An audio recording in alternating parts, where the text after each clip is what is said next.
Bourbon Barkeep Lounge. Also, House Call Wednesday. Double titled playlist, if you will. We'll just see where this goes. We got 2 blind pours. I have no idea what I'm drinking because it's based off of a randomizer that is pre-selected, if you will. And I take the vials, these guys, well, 2, there's 2, because it's a blind. And we score them. I guess first we taste them. That would be tough to score. Oh, rocky start. But we smell, we taste, we deliberate, and then we score. That feels better. Yeah, we're gonna do it that way. I don't know how we've done it in the past. That's the way we're gonna do it this time though. So without further ado, because why keep rambling? We gotta get into the Glass A here while we halfway heat this up because I'm still in a basement, unfinished. We're gonna ask you to like and subscribe. We've had great clickability, clickiness, I think, without being a cult. So thank you all for actually clicking. It's nice, it's sweet.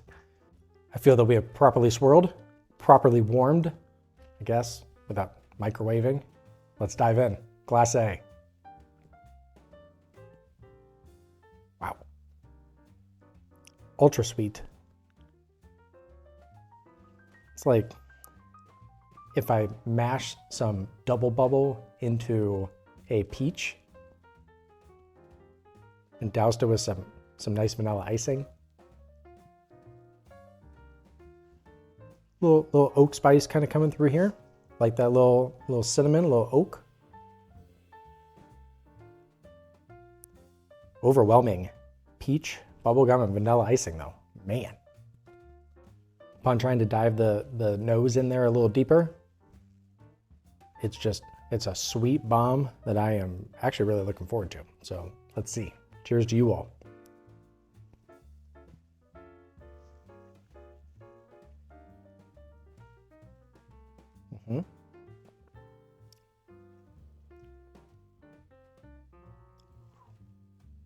Like that. Like that a lot. Where do we go? Man, the sweetness continues. You have like a cherry, maybe even like a Twizzler. Maybe not even like the quality Twizzler, but in a good way, because it brings you back to your childhood. You're just sitting in a movie, seeing something that maybe is a touch too old for you. You're just snacking on some Twizzlers or some red vines. Mouth coating, nice kind of, not heavy cinnamon, maybe like an allspice with cinnamon involved in said allspice, but it lets you know it's there. Oily, just dances on the tongue a bit. Really enjoyed it. Finish was good, medium, I guess. You know you swallowed it, felt it in the upper chest, but not overly warming. Enjoyed that first sip. Now that we kind of know what we're getting into, let's see what second sip has. And do the colors stay true? Second sip was better. I enjoyed first sip. Felt like the second sip had a little more richness to it. More of a toffee came out. Maybe even like a raspberry preserve. Can't go jelly. Not like added sweetness. I feel like the sweetness of the nose, 9, maybe even 9.9 in terms of sweetness, not how I would rate it, because that comes later. But ultra sweet, and then the mouth, the palate, the finish, fantastic. Comes down to more of like a toffee and leather and raspberry preserve, cinnamon still on the tongue, so you get a nice spice to it. Finish, you kind of start venturing into a little bit more like an oak, leather, and maybe even like a black tea. So I don't know if there's any rye in this, but there's at least a black kind of tea coming through. And I'm kind of here for it because it's lumped in with a bunch of sweetness. Now, if someone were to hand me a cup of black tea, I would give it back to them and say, this is not London. But shout out to the Brits. I think we have one Brit. Shout out to the Brit. Yeah. Whew. That escalated. I loved it.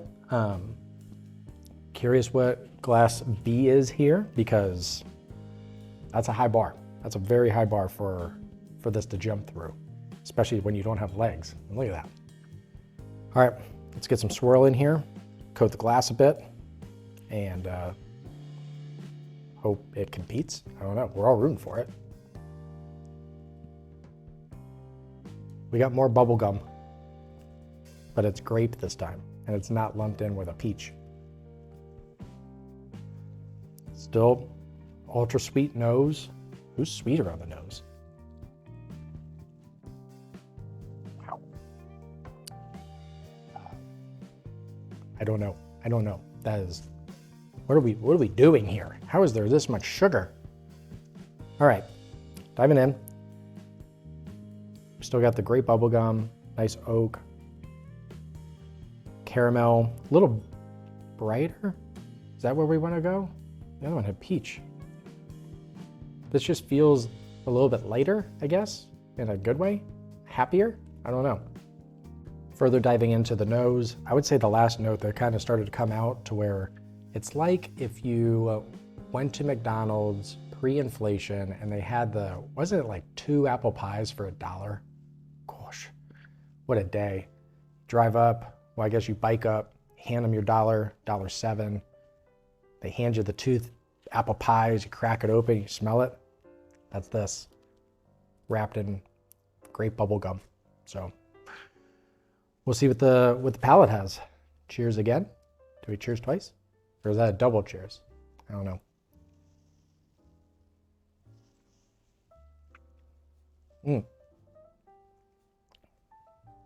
That's so much strawberry. Wow. That's smooth, a little thinner. Definitely seems to have an urgency to get to the back of the palate and leave. I don't know why. We can talk to an ex-girlfriend or two, but this one kind of like them, to where it's like, wow, that was quick and abrupt. A lot of strawberry, no grape bubble gum continues. I would say no apple pie filling continues. It is strawberry and slight oak, a lot of vanilla, and something else in there. I don't know. We're gonna go back in, see what else comes out. Second sip helped. Second sip was also traumatic because it still felt like an ex-girlfriend or two that would just bolt out. I mean, just heels and just bolting. Finish, not as good as Glass A. It does kind of have, at least after sip 2, which was great, kind of more of a raisin, maybe the red grape, but I can't go with the bubble gum. Slight chocolate, kind of after you swallow, so I guess on the finish. And maybe a little leather.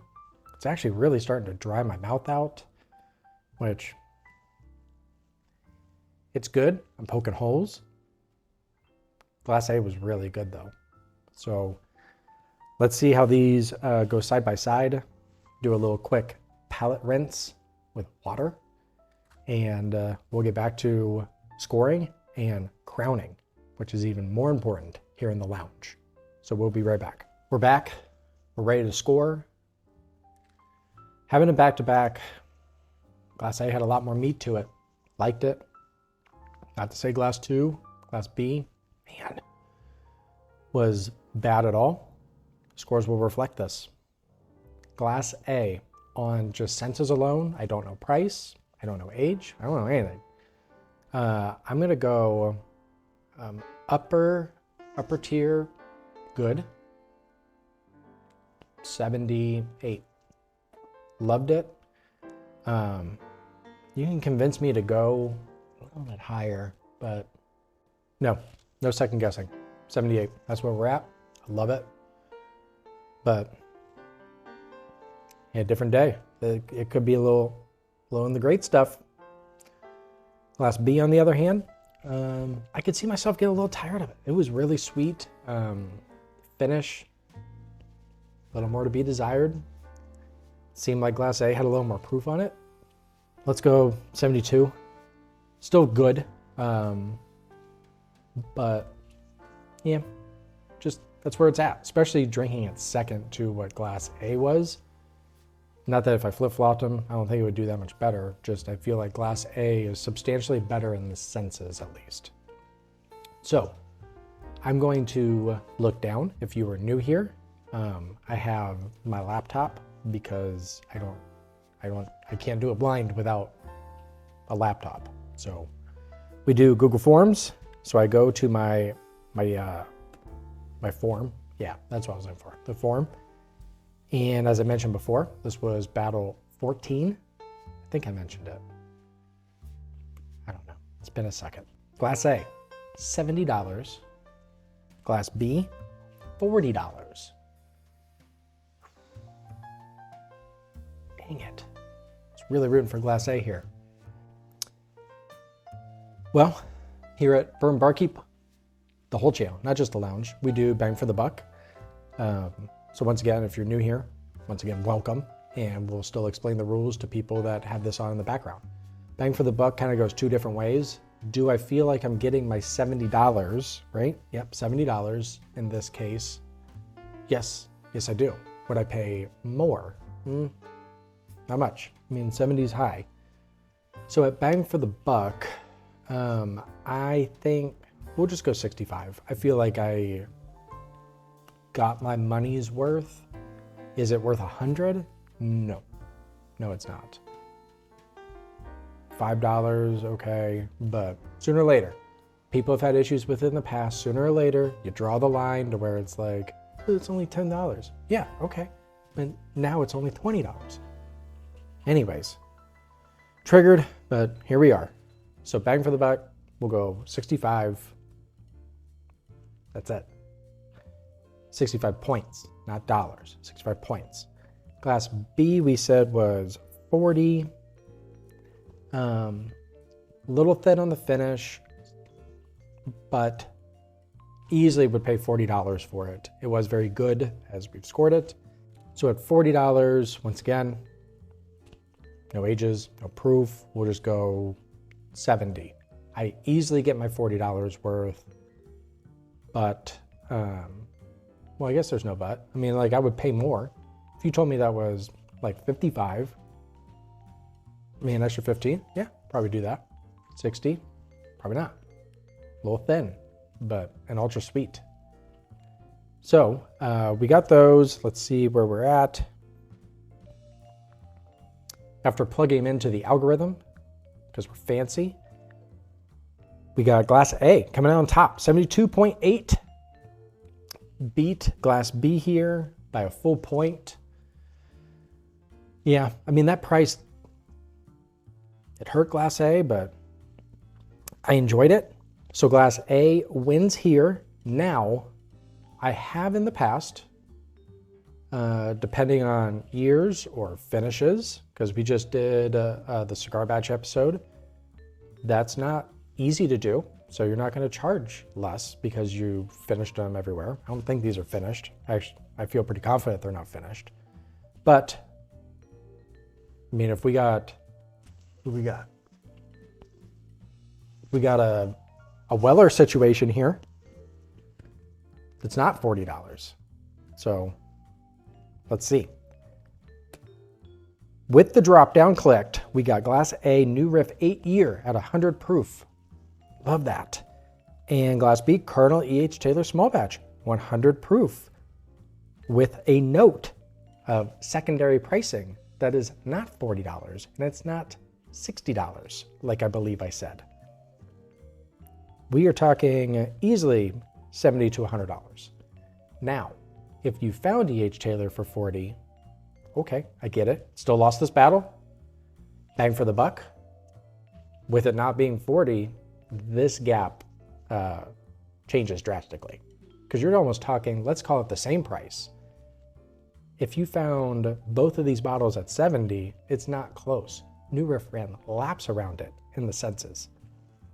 Also, to credit New Riff, you're talking an 8 year? Yes, 8 year, uncut, unfiltered, 100 proof banger for $70, less than our $10 per year thing that we're trying to do. yeah, I mean, bang for the buck. Should go up for Glass A, which is now New Riff, and bang for the buck should drop drastically for E.H. Taylor, because you're just not finding it for $40 or $50. But at the same price, it's New Riff all day. Man, I love that pour. I love Colonel. To be fair, out of all, well, not all, out of most of the Buffalo Trace stuff, I do really enjoy Colonel. Probably second or third in their lineup behind Weller 107 and maybe even the Weller Foolproof.